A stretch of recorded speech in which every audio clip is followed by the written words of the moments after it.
파트 2 챕터 9 질량과 질량 관련 변수입니다.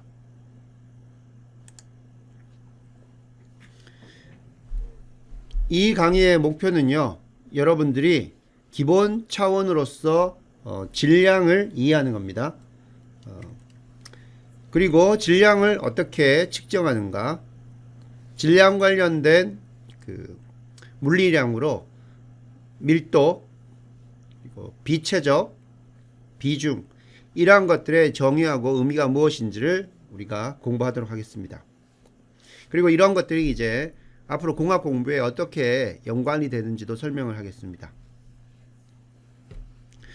중요한 또 개념으로 mass flow rate, 단위 시간당 얼마나 많은 그 질량들이 흘러가는가에 대한 내용이 되는데요. 이것도 이제 우리 기계공학하는 사람들에게는 중요한 개념들이 됩니다. 이 개념들을 설명을 하고요.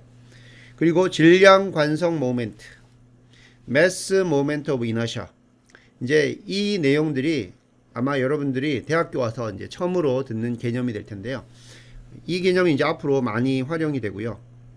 중요한 개념입니다.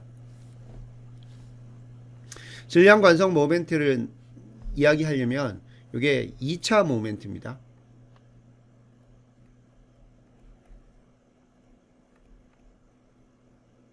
그래서 이 2차 모멘트에 이제 바로 전인 이제 1차 모멘트가 있어요. 이 1차 모멘트는 어떤 그 물체의 질량 중심,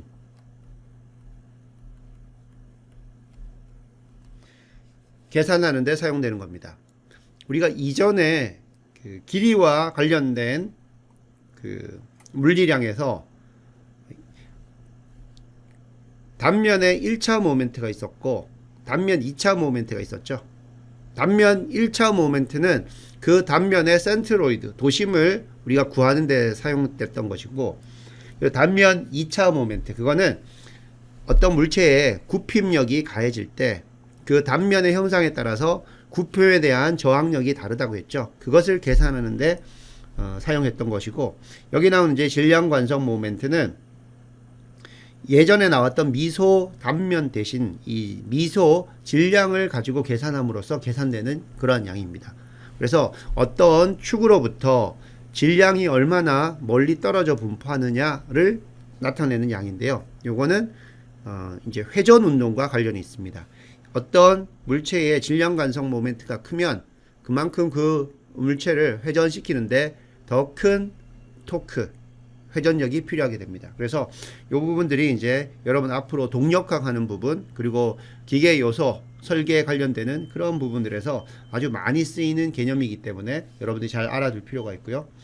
다음 운동량입니다. 모멘텀. 이 운동량 관련되는 것은 이제 여러분들이 같은 속도로 움직이는 물체라 하더라도 그 질량에 따라서 그 나타나는 그 물리량, 그 운동량이 달라집니다. 그 부분에 대한 내용들을 또 우리가 이야기하겠습니다. 이 부분은 이제 물리에서 다루는 내용들하고 많이 겹쳐지는 그런 부분이 되겠습니다. 다음 질량 보전, conservation of mass.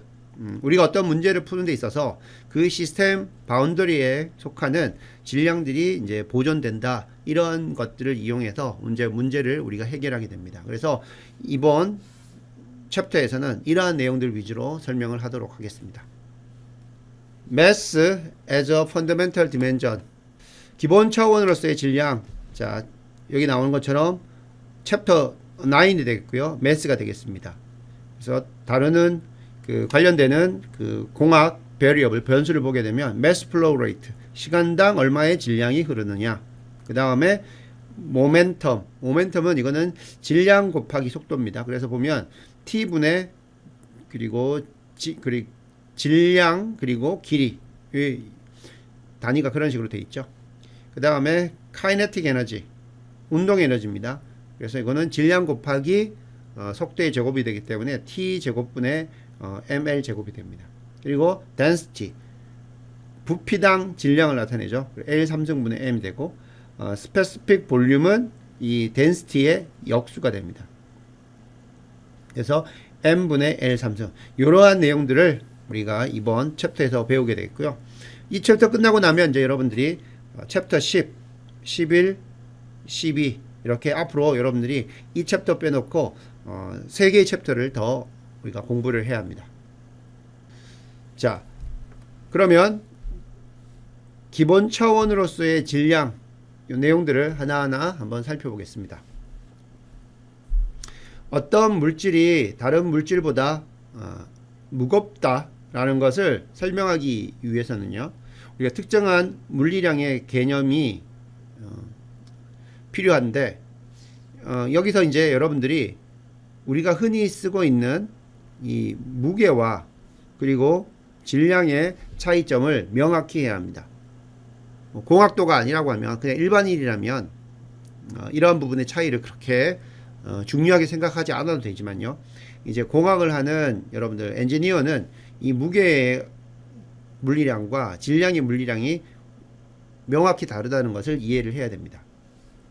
자, 또한 무게, 밀도, 비중, 질량, 유량, 운동량과 같은 이제 질량과 관련된 물리량에 대해서 이해를 해야 되고요. 질량 보존의 법칙, 질량 중심, 요거는 1차 앞에서 나왔던 1차 모멘트하고 관련이 있죠. 그 다음에 요거는 질량 관성 모멘트, 요거는 2차 모멘트하고 관련이 있습니다. 그 다음에 동일하게 우리가 2차 단면 모멘트에서 나왔던 평행축 정리, 요것들이 동일하게 여기 질량 중심 관련되는 1차 관성 모멘트, 그 다음에 2차 관성 모멘트, 질량 관성 모멘트, 요런 것들과 다 공통으로 사용이 됩니다. 그래서 이 부분에 대해서 여러분들이 특별히 더 관심을 둬야 되겠습니다. 자, 그럼 우리가 질량을 이야기하기 위해서는요, 먼저 원자와 그리고 분자를 이야기를 해야 됩니다. 자, 원자는 모든 물질을 구성하는 기초적인 성분으로 여기 나오는 것처럼 전자, 양성자, 그리고 중성자로 이루어져 있습니다. 그리고 분자, 모레큘은 물질의 화학적 성질을 잃지 않는, 그리고 이 성질을 잃지 않고 존재하는 최소 단위의 입자를 의미합니다. 또한 물질은 주위 환경과 자체의 상태에 따라서 고체, 액체, 기체, 또한 이 페이즈 3개뿐만이 아니라 또 플라즈마 상태까지 이렇게 해서 총 4개의 상태, 페이즈로 존재하게 됩니다. 이제 H2O의 경우에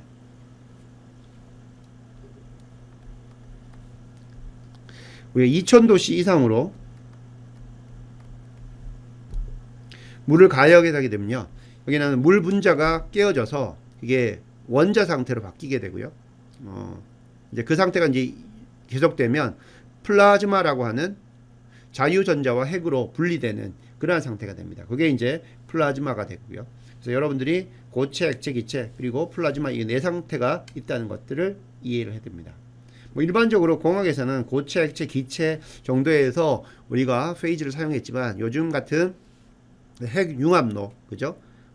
핵융합 실험로 같은 그런 것들, 우리나라에서 그런 것들 하고 있고, 그 다음에 프랑스에서도 그런 것들 지금 여러 나라들이 합쳐서 만들고 있는데, 거기서는 이제 핵융합 실험로 같은 경우에는 이 플라즈마 상태를 유지를 해야 됩니다. 그래서 이런 것들이 이제 앞으로 공학 어떤 영역에서도 이러한 플라즈마를 이용하는 것들이 많이 생길 것입니다. 자, 그 다음 질량과의 관계. 질량은 얼마나 많은 분자, 모레큘 또는 원자들이 주어진 물질에 있는지를 측정하는 겁니다. 그래서 이거는 물질의 페이즈가 변할지라도 그 물질의 질량은 변하지 않습니다. 그래서 이 질량 부분들은 이제 얼마나 많은 그 물질들이 그 물체에 들어 있는지, 포함되어 있는지 그걸 나타내는 정량적인 측정 단위입니다. 질량이 이제 중요한 게 질량의 역할을 우리가 병진운동 관점에서, 그리고 뒤에 보면 이제 회전운동 관점에서 우리가 보게 되는데요. 병진운동이라고 하면은 여러분들이 쉽게 생각하면 뭐 X축으로 움직이고 Y축으로 움직이고 하는 그러한 움직임을 여러분 생각하면 됩니다. 자, 거시적인 운동을 다루는 동력학에서 여러분들 이거는 2학년 때 배우게 됩니다. 2학년 1학기나 2학기 때 배우게 되고요. 이 질량은 병진 운동에 대한 저항 요소로 작용해요. 그래서 질량은 이 병진 운동에 대한 저항 요소로 작용한다. 이 갑자기 무슨 의미일까? 한번 생각해 보면 우리가 뉴턴의 운동 법칙 F는 ma가 있어요. 자, 어떤 힘이 물체에 가해진다고 칩시다. 어떤 이 물체에 힘 F가 이렇게 가해진다고 치면 이 물체에 움직임이 생길 거예요. 그 움직임의 여기 나오는 가속도가 될 텐데 이 m이 크면 클수록 동일한 힘이 들어왔을 때 a는 작죠. 따라서 병진 운동에 대해서 m이 커지면 a가 작아지기 때문에 저항적인 요소로 작용하게 됩니다. 질량이. 따라서 이 질량은 우리가 병진 운동에 대한 저항 요소로 작용한다 이렇게 표현을 할 수가 있어요. 그래서 이걸 가지고 질량은 이제 이너셔 관성의 특징을 가진다고 말하고요. 그 다음에 예로 봤을 때 무거운 책상과 이거는 헤비한, 그 다음에 가벼운 의자를 미는데 어느 것이 밀기가 더 힘이 드는가. 물론 밑에 뭐 어떤 고정을 했다든지 마찰이 다르면 좀 이야기가 달라지는데요. 일반적으로 더 이 질량이 큰 물체를 미는데 더 큰 힘이 필요하게 됩니다. 자, 앞에서는 병진 운동 이야기를 했고요. 이번에는 회전 운동을 한번 보겠습니다. 그러면 회전 운동에서는 이 질량이 어떤 역할을 하느냐. 물체를 회전시키고 싶을 때 회전축에 대한 질량의 분포가 중요한 요소라는 거예요. 어떤 물체가 있고 그 물체를 여러분들 회전시킨다고 합시다. 예를 들어서 뭐 팽이를 생각합시다. 그 팽이를 돌릴 때 그 팽이에 어떤 회전축이 있을 것이고요. 그 회전축에서 팽이의 모습이 질량들이 어떤 식으로 분포되느냐가 중요한 그런 요소가 되는데 회전축으로부터 질량이 멀리 분포되어 있다. 질량이 멀리 분포되어 있으면 그만큼 그 축, 회전축 주위로 물체를 회전시키는데 힘이 더 많이 든다는 거예요. 그래서 정확한 힘이라는 건 요거는 이제 회전력이 되는 거고, 그래서 요거는 이제 토크가 되거나요. 모멘트가 되겠어요. 힘이 그냥 일반 힘이 아니라 이런 회전력을 나타낼 수 있는 회전력이라는 거죠. 이게 더 큰 회전력이 필요하다는 거죠. 그래서 그걸 가지고 회전 운동에 대한 관성이라고 이야기합니다. 그래서 여기 보면 어떤 회전축으로부터 질량이 어떻게 분포하는가 요거를 나타내는 것이 앞에서 우리가 봤던 질량 관성 모멘트, 매스 모먼트 오브 이너시아입니다. 요게 여기 나오는 질량 관성 모멘트, 매스 모멘트 오브 이너시아. 요게 이 의미, 즉 회전축 주위에 질량이 어떻게 분포하고 있나 그걸 나타내는 게 됩니다. 그래서 요거는 뭐하고 관련이 있다? 회전 운동하고 관련이 있다. 그래서 요렇게 여러분들이 정리를 해 두는 게 필요하겠습니다. 물론 여러분들 이거 처음 들었을 때 100% 이해할 수는 없어요. 계속 반복돼서 나오는 개념입니다. 네, 중요한 개념이야. 따라서 한번 들을 때마다 여러분들 이해 정도를 좀 높여놓는 게 필요하겠습니다. 다음 나오는 게 모멘텀입니다. 모멘텀. 모멘트가 아니고 모멘텀이고요. 요거는 우리나라 말로 운동량이라고 합니다. 같은 속도로 움직이고 있는 질량이 다른 두 물체를 한번 생각해 보자는 거죠. 자, 여기 M1이 있고 여기 M2가 있는데 속도는 같은 속도 V로 움직이고 있어요. 자, 그러면 한번 여러분 생각해 볼게요. 같은 질량이 아닌 하나는 작은 질량, 하나는 큰 질량 가진 두 물체가 똑같은 속도로 움직이고 있을 때 어떤 물체를 정지시키는데 더 많은 힘이 들까? 우리가 요거를 생각해 볼 수가 있죠. 당연히 우리가 경험적으로 보면 같은 속도로 움직이고 있는 것 중에 질량이 큰 것을 정지시키는데 더 많은 힘이 들죠. 그래서 질량이 큰 물체의 운동량이 더 크다. 이렇게 생각할 수가 있어요. 그래서 운동량이라고 하는 것은 MV가 됩니다. 그래서 요거는 V가 벡터량이기 때문에 요걸 우리가 일반적으로 L이라고 하는데 L도 MV에서 요거는 벡터량이 됩니다. 또한 질량이 이제 열 에너지 관점에서도 중요한 역할을 합니다. 이 질량은 열 에너지를 저장하는 데도 중요한 역할을 한다. 물체가 크고 무거울수록 그 내부에 더 많은 열 에너지를 저장할 수가 있다. 여러분들 생각해 보면 이런 경험들이 있을 거예요.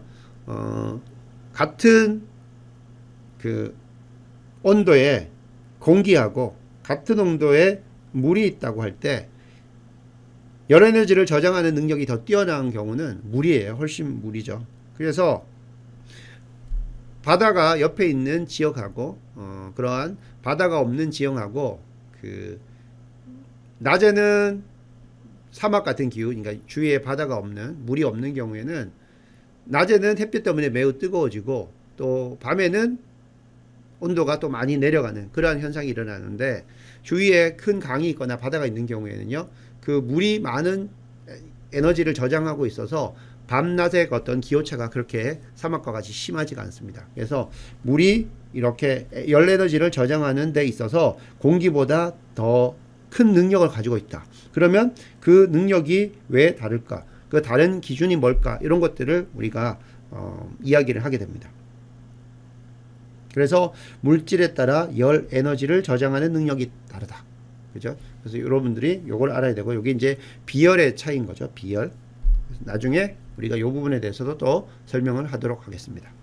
자, 그러면 이제 질량과 무게에 관련돼서 조금 더 구체적으로 살펴보고 그 차이를 한번 알아보도록 하겠습니다.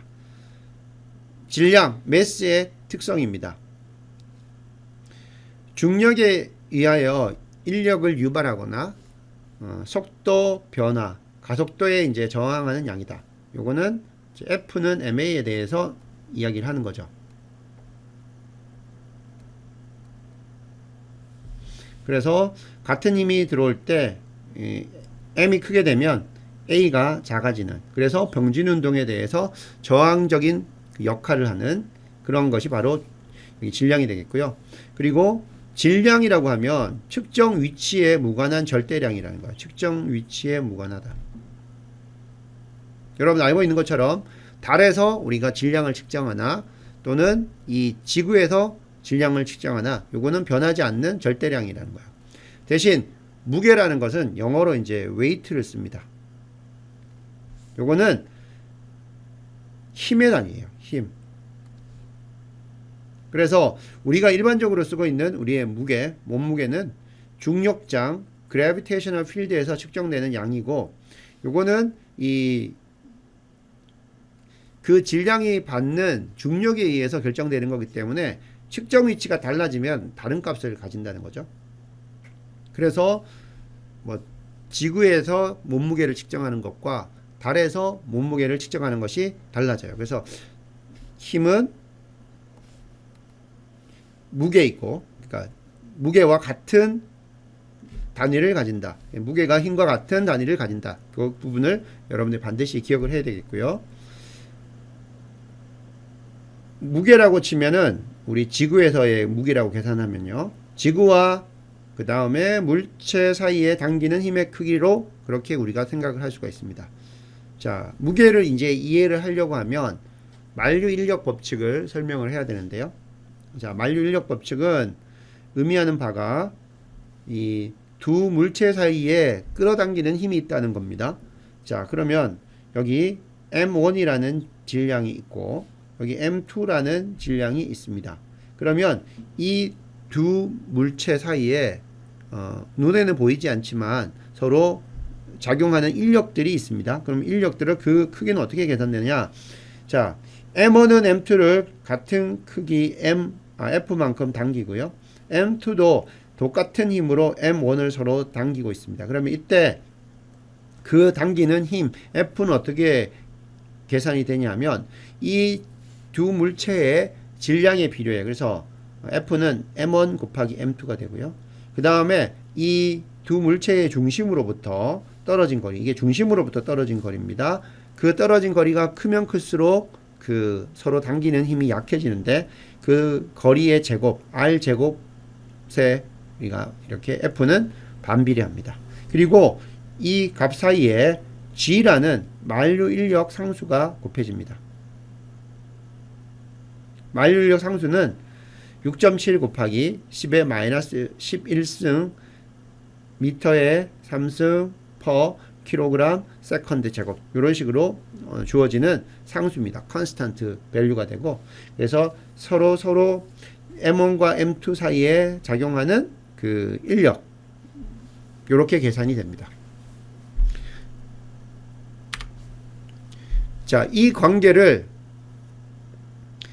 이제 질량과 직으로 가져오게 되면요. 이렇게 우리가 쓸 수가 있습니다. 아까 F가 어떻게 주어졌었나 하면 만류인력 F는 G 곱하기 R 제곱분의 M1 곱하기 M2였어요. 자, 그러면 여기 나오는 M1을 이제 어떤 질량 M이라고 생각하고요. 물체의 질량이라고 생각하고 M2를 지구의 질량이라고 이렇게 한번 생각해 봅시다. 그러면 이걸 우리가 적어보면 G는 질량 M과 그 다음 지구의 질량 대문자 M이 있을 것이고요. 그 다음에 R을 지구의 반경, 지구의 반경을 여기 대문자 R로 씁시다. 그리고 물체는 지구의 표면에 있다고 칩시다. 그러면 떨어진 거리는 지구의 반경하고 똑같죠. 이렇게 되겠습니다. 이렇게 될 거예요. 그러면 이 식은 이제 만류 인력 법칙에 의해서 유도된 것이고, 자, 이때 이렇게 나오는 거에서 물체의 무게 W는 우리가 어떻게 해주냐면요. 이걸 어떻게 쓰냐면 M을 밖으로 묶어내고 나머지 GM 나누기 R 제곱 이렇게 쓸 수가 있어요. 그래서 이 부분을 우리가 W라고 이렇게 쓰겠습니다. 그러면 W 무게는 질량 곱하기 요 값이 되는데 요 값이 바로 뭐가 되냐면 중력 가속도가 돼요. 중력 가속도. 그래서 무게 W는 M 여기서 이 부분을 우리가 스몰 g로 이렇게 일반적으로 쓰게 됩니다. 그래서 질량 M인 물체의 무게는 W 이퀄 mg. 그 G는 우리 지구의 중력 가속도. 만류 인력 법칙으로 따져보면 대문자 G 만류 인력 상수 곱하기 지구의 질량 나누기 지구의 반경의 제곱 이렇게 계산할 수가 있습니다. 그래서 이 부분은 이제 매스 질량이 되는 거고요. 이 부분은 이제 웨이트가 되는 겁니다. 그래서 엄밀하게 질량과 그리고 여기 나오는 무게의 관계는 이렇게 계산이 된다는 거예요. 즉 이제 정리하면 무게는 지구의 중력에 의해서 물체의 질량에 나타나는 뭐다? 힘이다 라는 겁니다. 왜냐하면 질량 곱하기 가속도, 중력 가속도죠. 그래서 이거는 MA, F는 MA에서 힘의 단위가 된다는 겁니다. 실제적으로 in practice, mass of an object, 물체의 질량은 measured indirectly through its weight. 우리가 많은 경우에 질량을 측정할 때 우리가 여기 나오는 그거의 무게를 측정함으로 해서 무게에다가 중력 가속도를 나눔으로 해서 이렇게 질량을 간접적으로 측정하는 경우들이 많고요. 아까 이야기한 것처럼 한 물체의 무게라는 것은 지구상에서 그거는 바로 지구의 중력장에 의해서 지구가 그 작은 물체를 당기는 만류 인력에 의해서 나타나는 힘이다. 이렇게 정의할 수가 있겠습니다. 질량과 무게의 단위 우리가 SI 단위기에 한번 살펴보면요. SI 단위기에서 질량의 단위는 킬로그램이다. 예, 뭐 다 알고 있는 거고 한번 정리하기 바라겠고요. 대신 무게의 단위는 힘의 단위이기 때문에 우리가 뉴턴이라는 단위를 쓴다는 거. 요거는 여러분들이 기억을 해야 되고요. 그래서 1뉴턴이라고 하면 1kg의 질량이 1m/s의 가속도를 가지게 하는 힘의 크기다. 어떻게 되냐면 자, F는 MA가 되잖아요. 그래서 M이 1kg이고 그 다음에 A가 1m/s 제곱이죠. 이렇게 되죠. 요게 바로 뭐다? 1N의 힘이다. 그래서 1N의 힘이라는 것은 1kg의 질량이 1m/s 제곱의 가속도를 가지게 하는 힘의 크기가 된다. 그래서 여러분들이 이 뉴턴의 정의를 이제 잘 기억을 해 둬야겠죠. 1N은 1kg의 질량이 1m/s 제곱의 가속도를 가지게 하는 힘의 크기다. 이렇게 이해를 해야 됩니다. 자, 그러면 1kg의 질량에 지구의 중력이 작용하는 경우 무게는 어떻게 됩니까? 자, 1kg 요게 m이 되고요. 그 다음에 여기가 뭐가 돼요? 가속도, 중력 가속도 g가 되죠. 그래서 1kg에다가 지구의 중력 가속도는 9.81 m/s 제곱이기 때문에 1kg 질량이 중력에 놓여 있으면 그 작용하는 그 무게는 9.81N이 된다는 거예요. 여러분들 대략 뭐 한 10N 정도 된다고 이렇게 이야기를 하죠. 기억을 해주기 바랍니다. 나의 몸의 질량이 70kg이면 나의 몸무게는 그럼 계산 어떻게 합니까? 70 곱하기 9.81 해서 약 687.6N이 됩니다. 근데 일상생활에서 보통 우리는 어떻게 이야기해요? 이렇게 나의 몸무게는 그 어떤 뉴턴으로 말하는 친구들이 잘 없죠. 그래서 일상에서는 보통 나의 몸무게는 70kg이다 이렇게 표현을 합니다. 그래서 표현 자체로 보면 사실은 틀린 표현이에요. 정확한 표현은 아니에요. 자, 저울에 나타나는 수치, 즉 질량 단위는 킬로그램을 일상생활에서 무게 단위로도 사용을 합니다. 왜냐하면 대부분 사람들이 내 몸무게는 그냥 70kg이야 이렇게 말하기 때문에 몸무게 말할 때 그냥 이렇게 킬로그램 질량으로 말하는 경우들이 많이 있기 때문에 자, 일상생활에서도 그러면 이 무게를 나타낼 때 킬로그램을 써서 사람들이 그냥 나타내니까 그럼 어떻게 그거를 그런 식으로 나타내게 할 수 있는 방법이 없을까 해서 사람들이 쓴 게 뭐냐면요. 근데 공학적으로도 물리적으로도 정확하고 그 다음에 일반 사람들이 그냥 킬로그램이라고 쓰니까 또 그것도 우리가 허용하는 그 방법이 뭐냐면 이렇게 킬로그램 폴스로 표시하는 겁니다. 그래서 이제는 무게 단위를 이렇게 킬로그램 폴스로 표시를 하도록 합니다. 이건 뭐냐면 70kg F라고 하면 70kg 질량에 의해서 유발되는 힘이란 뜻이에요. 그래서 요거는 몸무게가 70kg 폴스다 이렇게 이야기하면 물리적으로도 정확한 표현이 되는 거죠. 자, 그러면 우리가 질량 1kg의 무게는 어떻게 쓸 수가 있냐면 원래 뉴턴으로 쓰면 9.81 뉴턴이 되죠. 근데 요거를 킬로그램 폴스로 쓰게 되면 그냥 1kg 폴스로 이렇게 쓸 수가 있습니다. 이렇게 쓰면 이게 9.81이 된다라는 거 이제 여러분들이 이해를 해야 되죠. 그래서 1kg 폴스는 1kg하고는 달라요. 1kg은 질량이 되는 거고 1kg 폴스는 1kg의 질량이 유발하는 무게예요. 그죠? 그래서 뉴턴으로 쓰면 9.81입니다. 그래서 이 관계를 여러분들이 이해하고 기억해 주기 바라겠고요. 자, US 단위계에서는 feet, pound, second 사용하는 단위인데 무게를 기준으로 나타냅니다. 자, 파운드 이거는 무게 단위고요. 질량의 단위는 뭐가 되냐면 질량에서는 슬러그라는 걸 씁니다. 그래서 슬러그는 이게 F는 MA 그 관계에서 슬러그가 유도가 됩니다. 그래서 이 단위는 파운드 퍼 피트 퍼 세컨드 제곱이 돼요. 그래서 슬러그는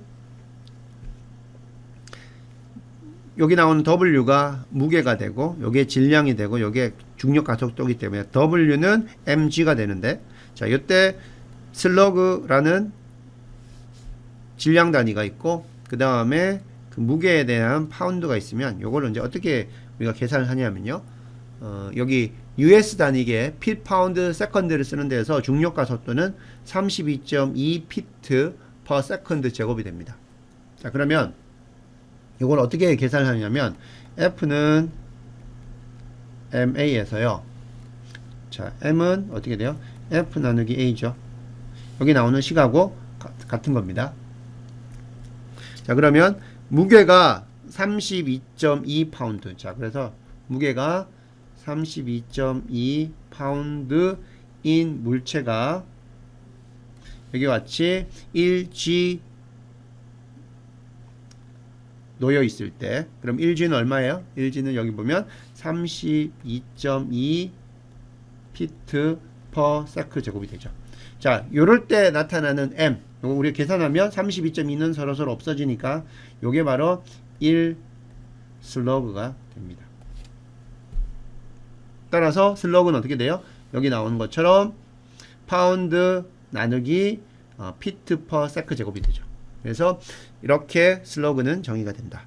그래서 무게가 32.2 파운드인 물체의 질량은 무게가 32.2 파운드예요. 이게 1 슬러그다. 이렇게 정의가 되고, 슬러그하고 킬로그램하고 우리가 환산을 해보면 1 슬러그는 질량으로 하면 약 14.5938kg 정도 되고요. 또 무게도 마찬가지로 이게 힘의 단위이기 때문에 조금 더 구체적으로 표현할 때 이렇게 파운드 포스라는 표현을 합니다. 그러면은 이 파운드가 힘의 단위를 나타내는 파운드구나 라는 걸 알 수가 있고요. 자, 1파운드의 무게는 즉 약 0.45kg 폴스다. 이렇게 나타낼 수 있습니다. 왜냐하면 1파운드는 약 4.4482 뉴턴입니다. 그러면 여기다가 여러분들이 9.81 나누면 어떻게 됩니까? 9.81이면 약 10을 나누면 0.45 정도가 되죠. 그래서 그거는 바로 0.453kg에 해당되는 무게, 폴스가 됩니다. 그래서 0.453kg 폴스 이렇게 나타냅니다. 1kg 폴스의 무게는 그러면 이거는 약 2.2 파운드가 되는 거죠. 양변에다가 0.453 나눠주면 1 나누기 0.453 하면 2.2 정도가 되기 때문에, 그래서 1kg 폴스는 약 2.2 파운드다. 여기서 파운드는 이 힘을 나타내는 파운드입니다. 이런 식으로 우리가 단위계를 쓴다는 거죠. 그래서 기억할 거는 US 단위계에서는 이제 무게를 기준으로 나타내는 거고, 이 슬러그라는 것이 이 W 나누기 G에서 나타나는 거고, 슬러그는 이렇게 이런 식으로 계산이 되는 거고, 1 슬러그는 한 14.59 정도 킬로그램이 된다. 기억을 하면 되겠습니다.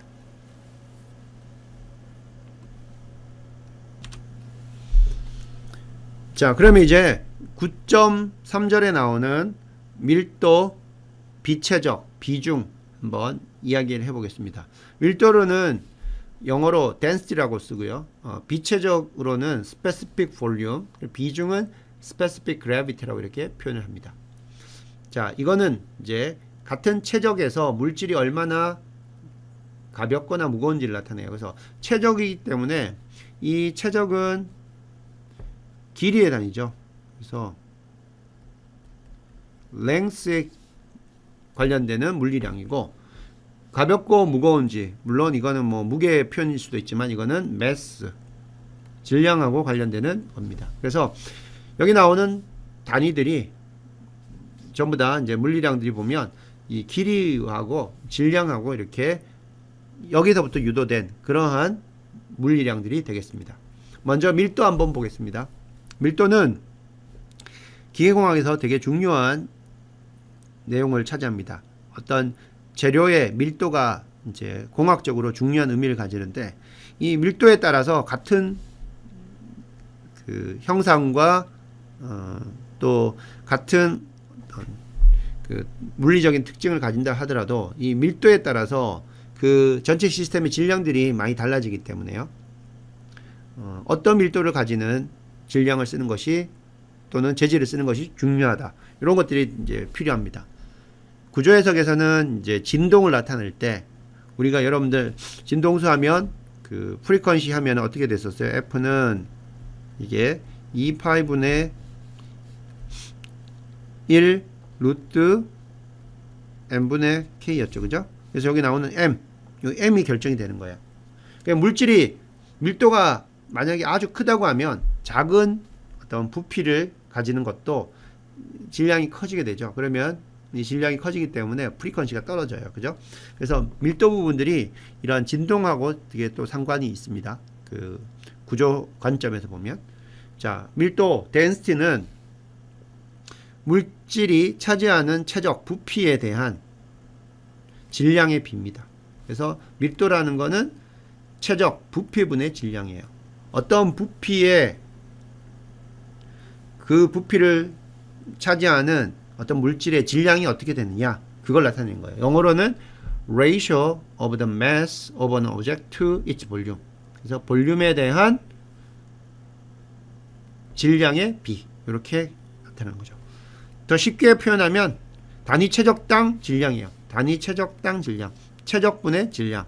그래서 일반적으로 쓰는 그리크 문자는 여기 나오는 이게 로라고 씁니다. 요거를 RHO, 로라고 읽고요. 미터 3승분의 킬로그램, 즉 최적분의 질량, 이렇게 사용합니다. 그래서 일반적인 표현은 이 로를 이용해서 밀도를 나타내는 거예요. 근데 물질의 밀도 로는요, 이게 온도와 압력에 따라 변합니다. 온도에 따라서 그 분자 간의 어떤 거리가 커질 수도 있고, 그 다음에 또 압력에 따라서도 마찬가지죠. 기체 같은 경우에 우리가 기체를 압축하게 되면 그 공간 안에 들어있는 기체 양은 일정한데 차지하는 부피가 작아지죠. 그래서 물질의 밀도, 이거는 온도와 압력에 따라 변화한다는 걸 여러분 알아야 되겠고요. 여러분들이 고려해야 될 어떤 공학적인 상황에서 이 온도와 압력 변화가 많을 때 이 물질의 밀도가 변화되게 되면 변화되는 그 양들을 고려해서 여러분들이 설계를 하고 또 해석을 해야 됩니다. 그래서 단위로 보면 미터 3승분의 킬로그램, 그리고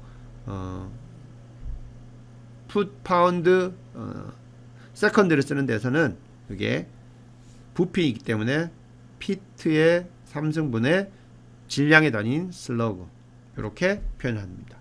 밀도 여러분들 중요하니까 잘 알아둬야 되고요. 그 다음 밀도의 역수가 있습니다. 밀도의 역수. 밀도의 역수니까 당연히 질량분의 최적이 되고, 표현은 로분의 1이 되고, 단위는 킬로그램 분의 미터 3승이 되죠. 같은 질량을 가지고 있는 그 경우에 그게 차지하는 그 최적이 어느 정도 되느냐, 그죠? 그래서 비최적, 질량분의 최적, 이렇게 단위 질량당 최적, 이렇게 쓰면 되겠죠. 그래서 비최적하면 단위 질량당 최적, 이렇게 표현하고 스페시픽 볼륨이라고 나타납니다. 그래서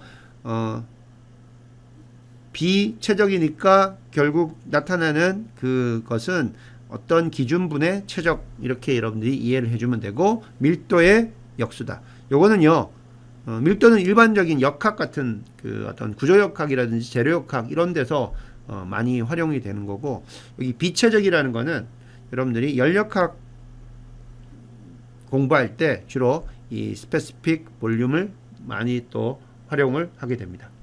그래서 두 개의 관계가 역수에 있다는 거 기억을 해주면 되겠습니다. 다음은 비중이에요.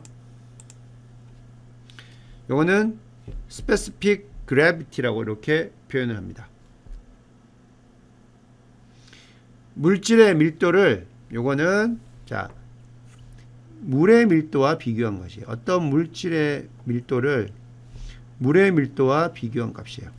근데 앞에서 우리가 볼 때 밀도가 온도와 압력에 따라서 변한다고 했죠. 그래서 이 비중이라고 하는 것은 물의 밀도와 비교한 값이 되는데, 이 물의 밀도를 우리가 정의를 합니다. 어떻게 하냐면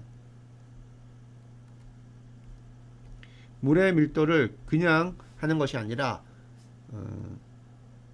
이게 온도와 압력의 함수이기 때문에 어떻게 정의를 하냐면 4도씨의 물에서 자, 어떤 정해진 압력과 그 4도씨에서의 물이 가지고 있는 밀도, 분의 어떤 물질의 밀도를 이렇게 정의를 합니다. 그래서 여러분들이 여기 분모에 들어가는 물의 밀도가 그냥 임의의 물의 밀도가 아니라 어떤 정의되어 있는 부분에서의 밀도라는 것을 기억을 해 줘야 됩니다.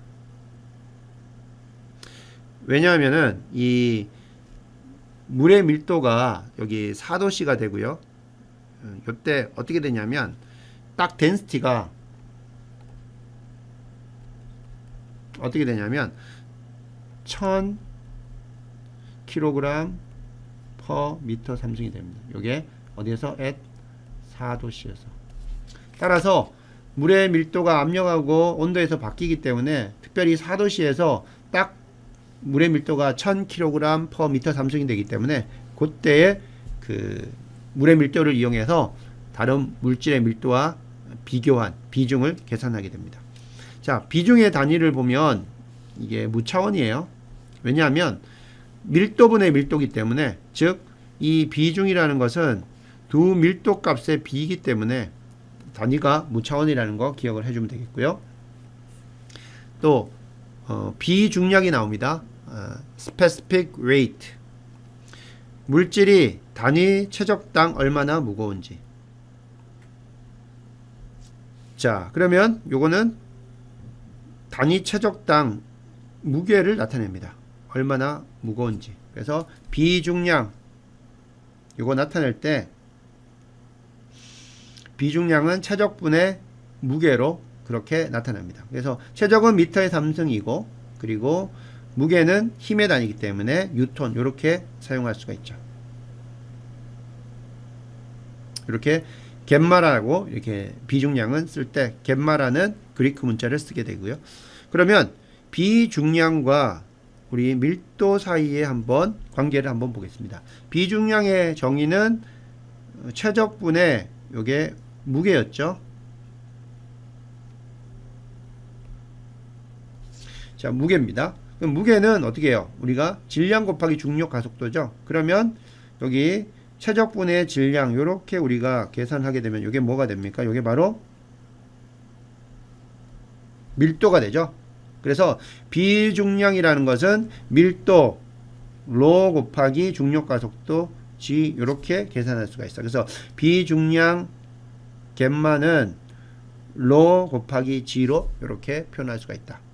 그래서 여기 나오는 이 여러 가지 단위들이 이렇게 다른 것들과 곱해져서도 이렇게 또 계산되어서 나올 수 있다는 것 여러분들이 이해를 해주고 이게 머릿속에 정리가 되어 있어야 되겠습니다.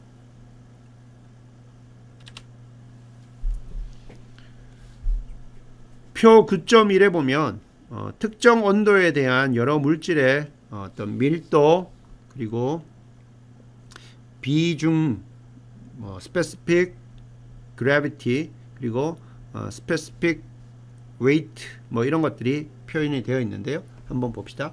여기 물질이 있고 여기 나오는 density 밀도가 있고 그 다음에 specific gravity 요거는 비중이 되고요. specific weight는 비중량 이렇게 되어 있습니다. 자, 우리가 한번 볼까요? 워터부터 한번 보면 워터 덴시티가 어떻게 되냐면 4도씨에서 1000이라는 1000kg per 미터 삼승, 즉 1톤이 되는 겁니다. 그 다음에 자, 비중은 4도씨 물의 밀도분의 물질의 밀도이기 때문에 자기 자신이니까 1이 되는 거고, 그 다음에 specific weight는 어떻게 됩니까? 이거 비중량이니까 여기 밀도에다가 중력 가속도 곱하면 되죠. 그래서 9810 뉴턴 per 미터 삼승 이렇게 됩니다. 자, 이렇게 돼 있고, 그 다음에 또 여기 제일 여기서 한번 밀도 값들을 쭉 봅시다. 쭉 보면 아주 특별하게 큰 게 있죠. 뭐예요? 머큐리. 이게 아마 수은일 거예요. 수은의 밀도를 보면 많이 넘습니다. 많이 넘고 엄청 밀도가 큰 물질이라는 거 알 수가 있고, 그 다음에 우리가 쓰고 있는 그 기계공학 하는 사람들이기 때문에 우리가 이제 스트럭처럴 스틸을 우리가 많이 쓰죠. 이게 이제 우리 기계 어떤 시스템들의 어떤 재질로 많이 쓰는데, 자, 스테인레스 304 기준으로 한번 보게 되면 밀도가 약 7,860kg per 미터 삼승. 그래서 가로 세로 높이가 1m 되는 어떤 그러한 육면체가 있다고 치면 그거의 질량이 약 7,860kg에 7.8톤 정도 된다는 거고, 자, 요게 비중이 보면 물의 밀도 분의 물질의 밀도기 때문에 한 7.8 정도 된다는 거고요. 자, 그 다음에 또 우리가 관심 있는 게 또 알루미늄 같은 거 많이 쓰죠. 알루미늄 같은 경우는 밀도가 한 2,740, 그러니까 비중이 한 2.74가 정도 됩니다. 자, 그러면 우리가 여기서 우드 한번 볼게요. 우드 같은 경우에는 덴시티가 한 이 400에서 한 700대 정도 돼요. 자, 밀도가 물보다 작게 되면, 그러면 이게 어떻게 됩니까? 물에서 뜨는 거예요. 이 밀도가 물의 밀도보다 더 높으면 물속에서 가라앉아요. 자, 그걸 한번 생각해 보면, 자, 이렇게 수면이 이렇게 있다고 칩시다. 이렇게 수면이.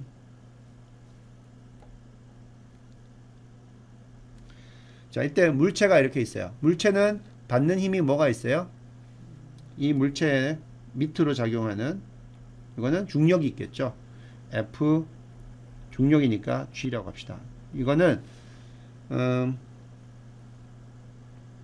여기 나오는 어떻게 됩니까? 계산할 때 로, 이 물질의 여기 나오는 로는 밀도, V 최적, 그 다음에 중력 가속도 G가 될 거예요. 맞죠? 이게 이 물체의 중력에 의해서 생기는 무게, 밑으로 가라앉게 하려는 거고, 또 우리가 앞에서 배웠었죠. 부력이라는 게 있었어요. 부력, buoyance force. 그러면 이거는 부력은 밑에서 위로 이렇게 되죠. 그래서 F buoyance force, FB라고 합시다. 요거는 어떻게 계산됩니까? 로, V, G는 다 같은데, 이 로가 앞에서는 물질의 밀도였다면 여기서는 이게 뭐예요? 유체의, 그죠? 유체. 그래서 이걸 가지고 우리가 워터라고 한번 해봅시다. 요렇게 돼요. 그러면 만약에 여기 나오는 V하고 G는 똑같기 때문에 만약에 로가 로 W 물의 밀도보다 크게 되면 어떻게 됩니까? 즉 여기에 1 되면, 이렇게 되면 이거는 가라앉는 거죠. 이렇게 된 거죠. 그래서 물의 밀도보다 어떤 물질의 밀도가 크면 이거는 물에 가라앉게 되는 겁니다. 그래서 여기 나오는 로 W분의 로, 이게 뭐였어요? 사도시 물질의 밀도분의 물질의 밀도 나타내는 이게 바로 비중이었어요. 그죠? 이렇게. 그래서 비중이 1보다 크면 그거는 가라앉는 그러한 형태가 되는 거죠. 자, 이렇게 우리가 생각을 해볼 수가 있습니다. 그래서 그 물질이 물에서 가라앉느냐 뜨느냐 이런 것들 우리가 확인할 때는 여기 나오는 비중, specific gravity를 우리가 활용해 보면 되겠습니다. 그래서 여기 보면 대부분 여기 보면 우리가 알고 있는 가벼운 물질들은 대부분 이 비중 specific gravity가 1보다 작고요. 우리가 쓰고 있는 뭐 구조적인 어떤 부재로 많이 쓰는 것들은 대부분 이 비중이 1보다 크게 됩니다. 그래서 여러분들이 혼돈하지 말아야 될 것은 알루미늄 캔 같은 거 물에 뜨나요? 아니면 깔았나요? 뜨죠. 왜 그래요? 그거는 속이 비어있기 때문에 그런 거예요. 알루미늄 캔이 아니라 알루미늄 덩어리라고 하면 알루미늄의 그 비중이 2.74이기 때문에 물에 가라앉습니다. 이렇게 이해를 하면 되겠습니다. 자, 다음 주제가 질량 유량, mass flow rate가 됩니다. 영어로는 표현한 것처럼 mass flow rate, 질량이 흐르는데 그 율, rate가 어떻게 되냐, 그걸 나타내는 거죠. 일정 시간 동안에 얼마만큼의 물질이 흐르고 있는지를 말해주는 겁니다. 자, 최적 유량 우리가 앞에서 배운 건데요. 최적 유량과의 차이점은 뭐냐? 최적 유량은 일정 시간 동안에 얼마만큼의 볼륨이 흐르느냐 나타내는 것이고, 여기 나오는 질량 유량은 일정 시간 동안 얼마만큼의 질량이 흐르느냐예요. 그죠? 그래서 질량 유량 하면 어떤 통로를 통해서 단위 시간당 흐르는 질량의 양으로 이렇게 표현을 합니다. 그래서 질량 유량 mass flow rate는 시간분의 질량이다. 그래서 시간 세컨드 분의 킬로그램 이렇게 쓰고요. 질량 유량의 단위는 세컨드 분의 킬로그램 또는 뭐 미니트 분의 킬로그램, 그 다음에 시간 분의 킬로그램, 그 다음에 세컨드 분의 여기 슬러그, 요것도 질량 단위죠. 여러분들 이렇게 사용을 합니다. 자, 그러면 여러분들이 질량 유량하고 최적 유량하고 관계를 한번 보면, 여기 질량 유량은 이게 단위 시간당 질량으로 나타내죠. 질량은 우리가 뭐로 나타낼 수가 있냐면 최적 곱하기 밀도 곱하기 그분의 최적으로 나타낼 수 있죠.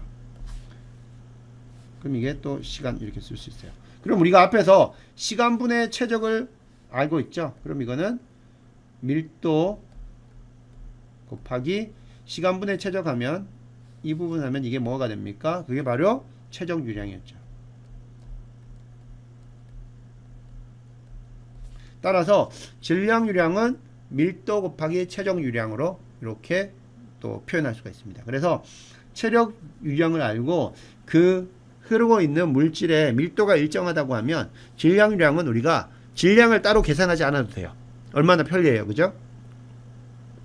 질량 유량을 알고 싶으면 시간당 얼마의 질량이 지나갔는지를 계산을 측정을 해야 되는데, 질량을 측정하는 것보다는 우리가 그 최적을 측정하는 게 훨씬 더 쉽습니다. 거기다가 밀도만 곱해주면 질량 유량이 바로 나옵니다. 그래서 이러한 관계를 쓰게 되면 질량 유량을 더 손쉽게 계산할 수 있다는 거고요. 자, 그러면 질량 유량을 측정할 때 그냥 어떻게 그냥 단순하게 하느냐 한번 보면, 수도꼭지에서 나오는 물의 질량 유량을 한번 mass flow rate를 한번 계산해 보자는 거죠. 먼저 알아야 되는 게 뭐예요? 그 질량 유량을 알려고 하면 질량과 결국 이거는 질량과 시간을 알면 됩니다. 그죠? 시간을 알면 돼요. 먼저 한번 시간을 측정하는데 한번 볼까요? 수도꼭지 아래에 컵을 놓고 그 컵을 채우는 데 걸리는 시간을 측정한다. 예, 시간을 알아야 되는 것이고, 그 다음에는 질량을 알아야 되겠죠. 물과 컵 전체의 질량을 측정하고, 물의 질량을 구하기 위해서 전체 질량에서 컵의 질량을 뺍니다. 그러면 물의 질량만 나올 것이고, 자, 그 다음에 그 물의 질량에다가 시간으로 나눠줍니다. 그러면 우리가 질량 유량을 측정할 수가 있죠. 여기서 뭘 측정했어요? 이 질량을 측정했어요. 질량을 어쨌든 측정을 하든지 계산을 해야 된다라는 걸 알 수가 있고, 설명했던 것처럼 이 질량 유량을 이미 우리가 알고 있는 최적 유량과 한번 연관 지어 줄 수가 있어요. 그래서 mass flow rate는 볼륨 플로우 레이트하고 어떻게 관련이 있느냐.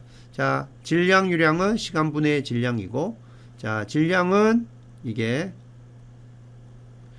부피 곱하기 밀도 곱하기 부피라는 거 알 수가 있고, 그래서 여기 시간분의 부피 요걸 하게 되면 이게 바로 최적 유량이 되는 거죠. 밀도 곱하기 시간분의 부피, 즉 밀도 곱하기 최적 유량, 이렇게 계산을 할 수 있다는 거예요. 그래서 요렇게 쓰게 되면 여러분들이 최종 유량만 알아도, 최종 유량만 알고 있어도 질량 유량을 쉽게 계산할 수가 있다는 거죠. 그러면 질량 유량을 계산할 때 이게 어떤 경우에 이게 이런 것들이 필요한가? 발굴 또는 터널, 굴착 사업 등에서 하루 또는 한 주에 얼마나 많은 양의 흙을 파내야 하는지, 이게 중요한 거죠. 자, 그러면 이 터널 공사가 되고 있다면 그 안에서 그 토사들이라든지 뭐 때로는 뭐 여러 가지 또 돌 같은 것도 있고요. 그런 것들은 다 파내서 이제 처리를 하고 이동을 시켜야 되죠. 그러려면 굴착 장비가, 내가 그 터널을 우리가 완성하는데 걸리는 시간이, 필요한 시간이 얼마고, 그런 경우에 대해 굴착 장비가 하루에 얼마만큼의 그 질량들을 파낼 수 있느냐, 그런 것들을 우리가 계산을 할 때 이 질량 유량 필요하고요. 또 파낸 것들을 수송을 해야 돼요. 거기 놔두면 안 되기 때문에 다른 필요한 곳으로 이동해야 하기 때문에 여기 나오는 덤프 트럭들이 얼마나 필요한가, 이런 것들을 규모를 결정할 때 여러분들 질량 유량 이런 것들이 필요할 수가 있는 것이고요. 그런 경우에는 밀도 곱하기 최종 유량을 하면 질량을 우리가 측정하지 않더라도 할 수 있다라는 걸 알 수가 있습니다. 자, 다음은요 9.5절 됩니다. 우리 책의 9.5절은 질량 관성 모멘트인데요. 질량 관성 모멘트는 이게 2차 모멘트입니다. 그래서 이 질량 관성 모멘트하고 관련되는 이제 1차 모멘트부터 설명을 하려고 합니다. 그래서 이 부분은 우리 교재에는 나오지 않으니까요. 이 부분 한번 집중해서 잘 보고 이해해 주기 바랍니다. 먼저 이제 질량 중심에 대해서 한번 이야기를 해 보겠습니다. 우리가 예전에 second moment of area, 단면 2차 모멘트 이야기할 때 그 전에 단면 1차 모멘트를 이야기를 했습니다. 단면 1차 모멘트는 그 단면이 어떤 축에서부터 떨어진 거리 곱하기 그 면적으로 계산이 됐고요. 만약에 그 축이 그 단면의 센트로이드, 도심을 지나게 되면 그 방향으로서의 그 단면 1차 모멘트 계산한 게 제로였습니다. 그것처럼 질량 중심도 거의 같은 개념이 됩니다. 질량 중심도 우리가 어떤 물체의 질량 중심을 지나는 점을 기준으로 1차 모멘트를 계산을 하게 되면 그게 바로 제로가 됩니다. 그래서 그런 식으로 우리가 질량 중심을 찾게 되는데, 자, 질량 중심 한번 먼저 정확한 정의부터 한번 볼게요. 영어로는 center of mass, 질량의 중심이라는 뜻이 되겠고요. 자, 질량 중심은 우리 이 어떤 그 물체를 구성하고 있는 질점들, 파티클들의 무게 벡터의 1차 모멘트의 합을 질량 중심의 무게 벡터의 1차 모멘트로 대체할 수 있는 점이다. 좀 어려운 내용이 되어 있는데 한번 무슨 의미냐면, 자, 질점들의 무게 벡터라고 하면요. 자, 이 지금 그림에 있는 이 질점들 두 개를 생각합시다. M이라는 게 있는데 이게 이 서로 보이지 않는, 무게가 없는, 질량이 없는 것으로 연결이 되어 있다고 칩시다. 그러면 여러분들 이 M으로 구성되어 있는 것의 질량 중심은 여러분 당연히 생각하면 이 두 개의 중심이 되는, 자, 이 전체 거리가 D라고 하면 무게 중심은 질량 중심은 2분의 D 이렇게 생각할 겁니다. 자, 그러면 우리가 질량 중심이라는 말도 쓰고 무게 중심이라고 쓰는데요. 만약에 그 질량에 가해주는 중력 가속도가 같다면 무게 중심과 질량 중심은 사실은 같습니다. 그래서 엄밀히 말하면 조금 다른 그런 측면에서 달라요. 질량의 관점에서 보느냐, 무게 관점에서 보느냐인데 우리가 따지는 대부분의 경우들이 중력 가속도가 같은 경우이기 때문에 질량 중심이나 무게 중심은 뭐 일반적으로는 다르지만 우리가 쓰는 영역 안에서는 같다고 보면 되겠습니다. 그래서 이 G가 여기서는 질량 중심이 됩니다. 2분의 D 떨어져 있는. 자, 그 왜 그러냐면 이 점을 기준으로 해서, 이 G점을 기준으로 해서 우리가 각각의 여기 나오는 질점들의 무게 벡터를 한번 계산해 보면, 자, 여기서 중력 가속도가 G가 이렇게 아래로 있다고 치면요. 자, 이 G점을 기준으로 해서 왼쪽에 있는 질량이 나타내는 무게 벡터는 일단 이거는 이게 mg가 되겠죠. mg가 되고 그 다음에 떨어진 거리는 2분의 d2에 그러면 계산해 보면 무게 벡터에다가 모멘트이기 때문에 거리를 곱합니다. 2분의 d를 곱해요. 근데 이거는 여러분들 생각할 때 힘이 자, 이 중심으로 해서 힘이 이쪽 아래로 가해지고 있기 때문에 이거의 방향은 어떻게 되냐면 이 G점을 기준으로 이렇게 반시계 방향으로 돌려고 하는 방향이 될 겁니다.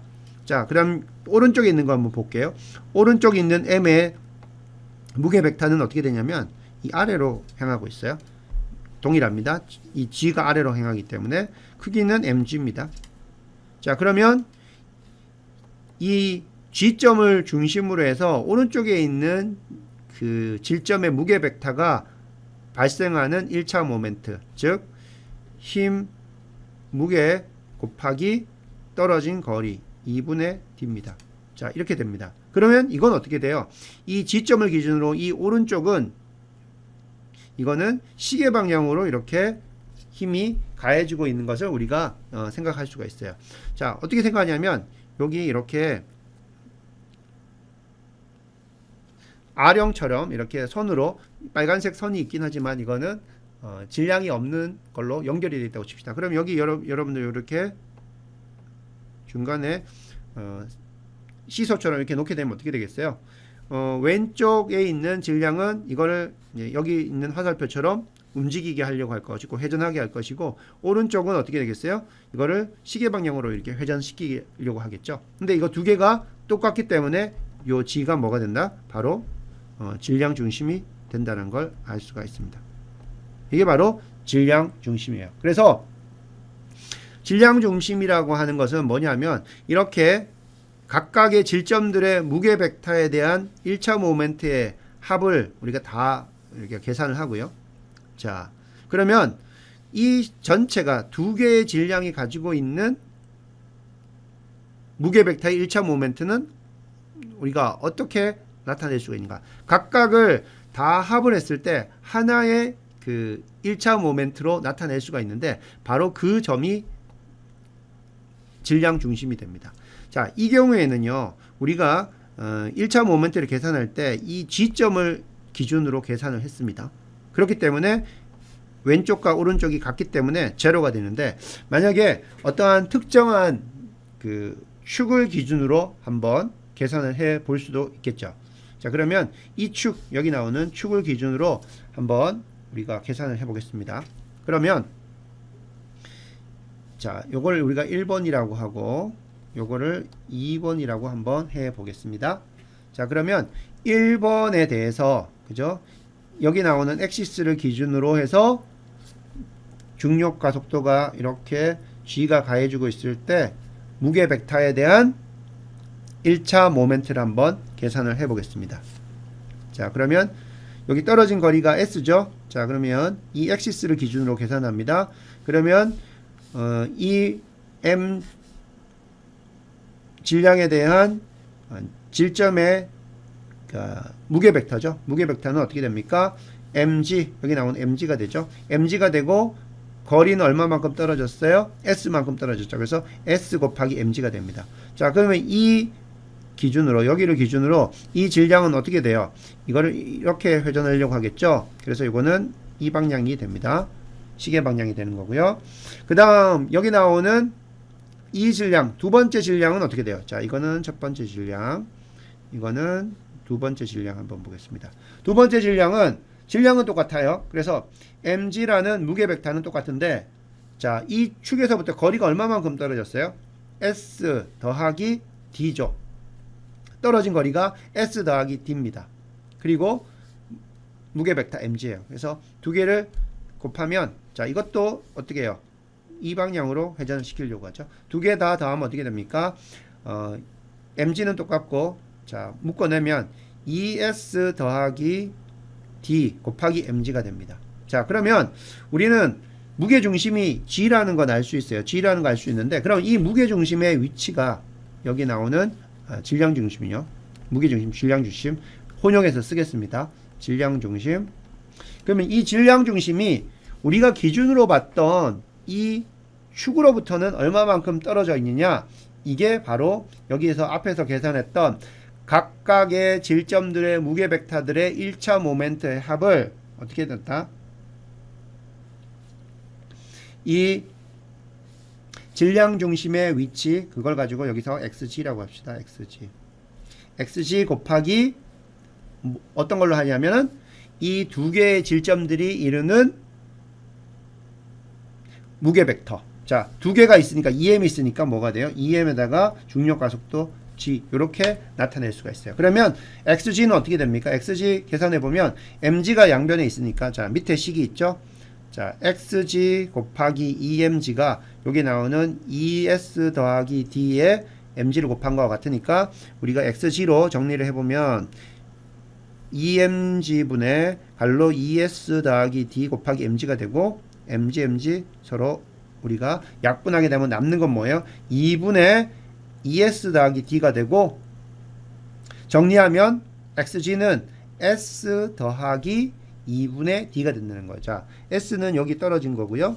결국 얼마만큼 더 가야 돼요? 2분의 d만큼 더 가야 된다는 거죠. 그래서 g는 이 엑시스 기준으로 보면 s 더하기 2분의 d라는 거고, 아까 앞에 왼쪽에 있는 거하고 우리가 확인해 보면 어떻게 됩니까?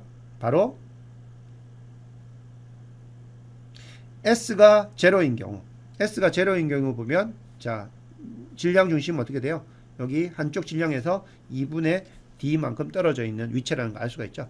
결국은 왼쪽하고 오른쪽하고 같은 상황인데, 우리가 질량 중심을 계산할 때 기준을 어디로 보느냐예요. 그죠? 왼쪽은 그냥 기준을 없이 그냥 우리가 이 두 물체 사이에 같은 질량이기 때문에 중간에 있는 위치가 2분의 1씩 떨어져 있는 위치가 질량 중심이라는 걸 우리가 그냥 뭐 감각적으로 알 수가 있는 거고, 이 경우에는 이 축을 기준으로 이 두 개의 m으로 되어 있는 어떤 시스템의 무게 중심이 어디냐, 질량 중심이 어디냐 물어보면, 요거는 자, s 첫 번째 질량 떨어지는 거리에다가 이 두 개의 사이 2분의 d라는 걸 이렇게 알 수가 있습니다. 그래서 이 질량 중심을 찾는 거는 이처럼 질량에 대한 1차 모멘트를 계산을 함으로써 우리가 찾아낼 수가 있어요.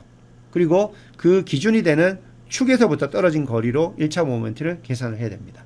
자, 그럼 뒤에 있는 부분 계속 한번 보면, 물체는 수많은 질점들의 연속으로 구성되고 이들 질점에 작용하는 무게 벡터는 서로 평행하다. 예, 같은 g가 있을 때 이 무게 벡터는 서로 평행하다는 것이고요. 따라서 각 질점에 작용하는 무게 벡터의 합을 하나의 합력 무게 벡터로 표현이 가능하다는 거예요. 그래서 다시 이제 더 추가적으로 설명하면, 이 두 개의 질량으로 되어 있는 것에 어떤 한 축에 대한 1차 모멘트를 여러분들이 계산하면 이렇게 표현할 수가 있고, 자, 위에 있는 이 식이 되는 거고요. 자, 요거를 이 시스템의 질량 중심으로 나타내게 되면 어떻게 되냐? 질량 중심으로 나타내게 되면, 자, 질량 중심에 여기 EM이라는 질량이 다 모아져 있다고 생각하는 겁니다. 원래는 mm이 이렇게 떨어져 있는데 EM이라는 각각의 질량들을 다 모아놓은 질량들이 질량 중심에 존재한다고 하면, 그 거리는 어떤 거리로 해야 되느냐? 그게 바로 xg의 개념이 돼요. 그러면 계산해보면 emg 곱하기 떨어진 거리 xg라고 놓고 하면은 이 양과 이 양이 서로 같아야 되기 때문에 xg를 계산해보면 s 더하기 2분의 d가 된다는 겁니다. 자, 이럴 때 사용하는 게 바로 우리가 여기 나오는 이제 1차 모멘트가 되는 거고요. 자, 질량 중심을 계산하는 조금 더 복잡한 케이스를 한번 보겠습니다.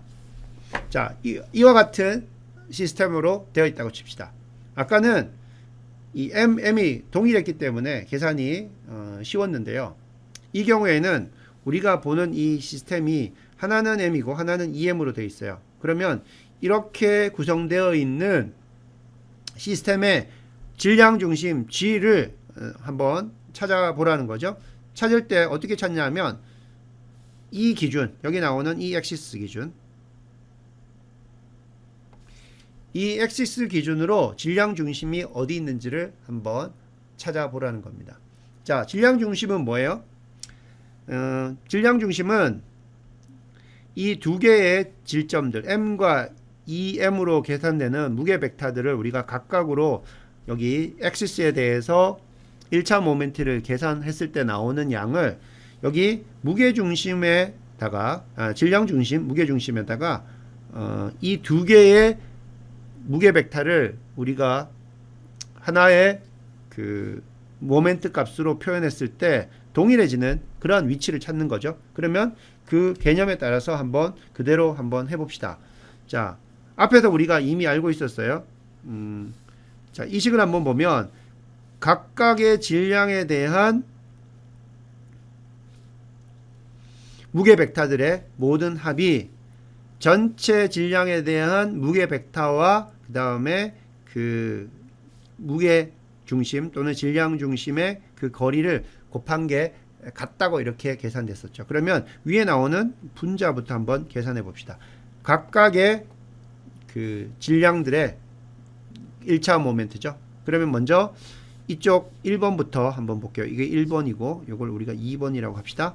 1번은 어떻게 됩니까? 1번은 우리가 기준이 되는 엑시스가 이거기 때문에 자, 중력과 속도를 이렇게 밑으로 생각합시다. 이렇게 생각해 봅시다. 그러면 계산해 보면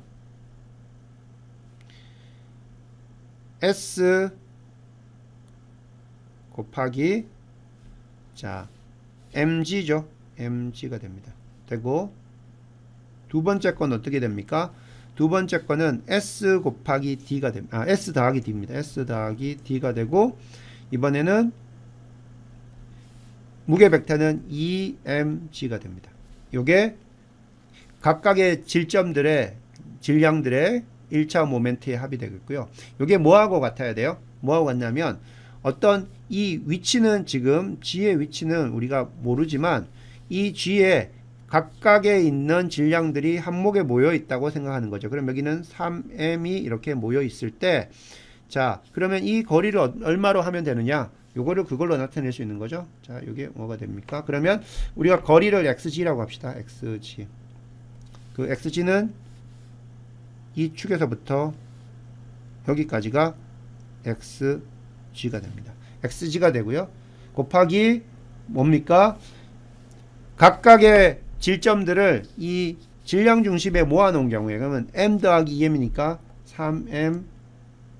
3mg의 무게 벡터가 가해진다는 겁니다. 그럼 이거를 정리하면 돼요. 근데 보다시피 모든 항들이 g를 다 가지고 있어요. 그래서 사실은 이 g를 곱해서 계산을 해도 되고 처음부터 이 g를 고려하지 않아도 사실은 상관이 없습니다.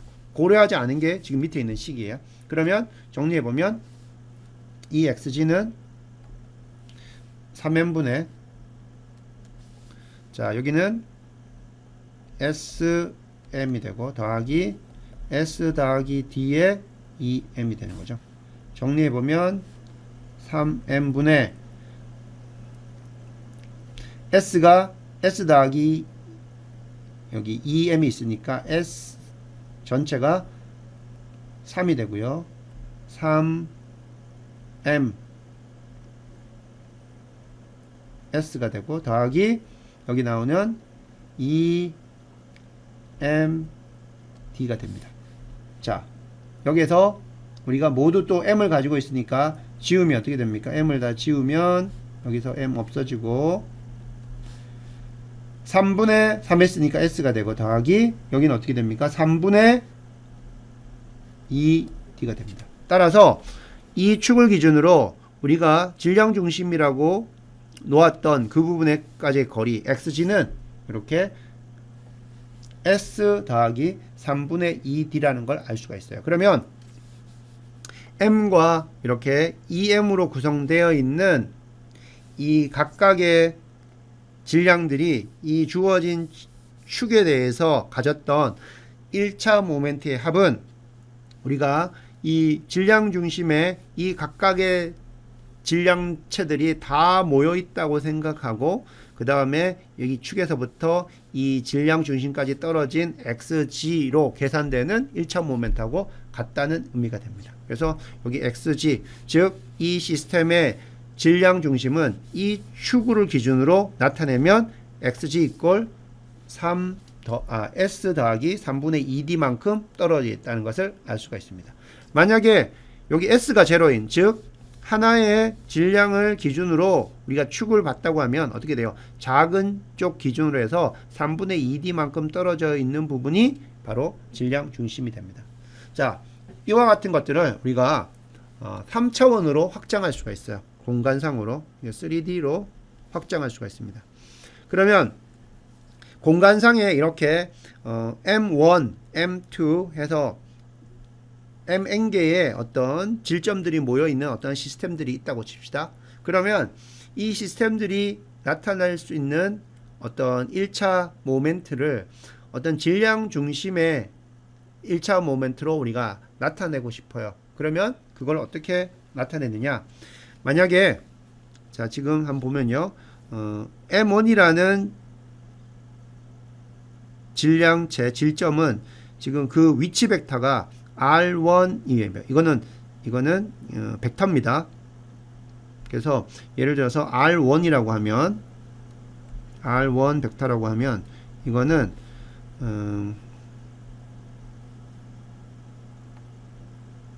X1의 i번째, 그 다음에 이거는 Y1의 J, 그 다음에 Z1의 K라는 이러한 벡터로 표현할 수가 있어요. 자, 그러면 M1이라는 질량체는 위치가 이 위치에 존재하는 거예요. X축, Y축, Z축에 X1 위치, Y1 위치, Z1 위치 이렇게 존재하게 됩니다. 자, 그러면 여기 이 아까 말했던 것처럼 이 모든 질량체들의 1차 모멘트를 쭉 계산을 해봅니다. 그러면 그 1차 모멘트 계산들은 어떻게 되냐면 우리가 이거를 이제 벡터적으로 계산하게 되면 여기 나오는 것처럼 각각이 어떻게 계산되냐면 mi 곱하기 ri, 여기서는 이게 벡터입니다. 여기서 다 벡터예요. 자, 이렇게 되고, 자, 요게 각각의 질점들로 계산되어 있는 그 1차 모멘트가 되겠고요. 그 다음에 밑에 있는 거는 뭐예요? 요거는 총 질량이 됩니다. 이거는 토탈 매스. 자, 그러면 토탈 매스는 이 질점들을 M1에서 Mn까지 다 더하면 M이 되고요. 자, 위에 거는 분자가 이렇게 됩니다. 자, 분자를 우리가 따져보면 요게 Ri가 이렇게 벡터로 되어 있어요. 그래서 각각을 X성분, Y성분, Z성분으로 우리가 분해할 수가 있어요. 그걸 분해하면 Xg는 M분의 각각의 질량들의 질량 곱하기 각각의 X축상으로서의 거리 다 곱해서 더해 놓은 거. 그 다음에 여기 나오는 YG는 어떻게 되냐면 이 질량 총 질량분의 이 각각의 질점들이 Y축 기준으로부터 떨어져 있는 거리 모두 다 질량과 곱해서 더해 놓은 거. 그 다음에 Z는 토탈 매스분의 여기 나오는 각각의 질점들이 Z축 상으로 떨어져 있는 거리를 다 더해 놓은 겁니다. 앞에서 우리가 위에서 봤던 거는 어떤 거하고 똑같아요? 자, 이거를 우리가 X축이라고 생각하면 여기 나오는 첫 번째 나오는 공식하고 똑같아요. 우리가 찾고자 하는 Xg는 토탈 질량 얼마였어요? 아까 3M분의 각각의 질량이 X축으로부터 떨어져 있던 거리 M 곱하기 S 더하기 M 곱하기 뭐예요?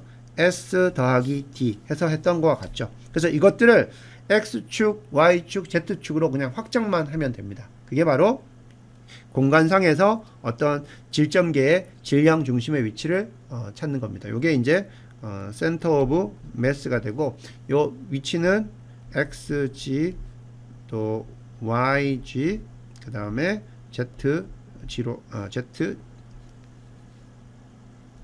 Z로 계산할 수 있어요. 그러면 이게 어떤 공간상의 어떤 임의의 점이 되겠죠. 이러한 점이 되겠죠. 그럼 이게 C 센터 오브 매스가 되는 거죠. 이렇게 계산을 해주는 겁니다. 그래서 이거는 여러분들이 참고로 여러분들이 이해해주면 되겠고요. 여러분들이 이제 알아야 될 내용은 최소한 한 축에 대한 내용들은 알아야 되겠습니다. 요거를 이제 연속체로 확장하게 되면 앞에 거는 뭐예요? 앞에 거는 M1, M2 해서 각각 질점들이 따로따로 떨어져 있는 디스크리트한 상태였고, 이거는 이제 이렇게 고구마처럼 이렇게 하나의 그냥 덩어리로 되어 있는 경우입니다. 자, 그래서 이거는 적분의 개념을 쓰는 겁니다. 그래서 이제는 공간상의 어떤 이런 3차원 어떤 질량체가 있다고 치면 이거의 질량 중심은 어떻게 계산하느냐? 앞에랑 동일합니다. 자, 질량 중심 나타내는 여기 나오는 게 벡터입니다. RG가 되겠고, 그러면 어떻게 하냐면 이 전체 영역에 대해서 이 임의의 질량, 미소 질량에 대해서 각각의 위치 벡터하고 그리고 그 미소 질량하고 다 곱해서 돼요. 즉 적분한다는 뜻이요. 적분을 한 다음에 그거를 전체 질량으로 나눠주면 된다는 거예요. 그래서 앞에서는 어떻게 썼습니까? 앞에서는 R I 곱하기 M I를 해서 뭐 했었어요? 다 이렇게 썸메이션 했었죠. 이게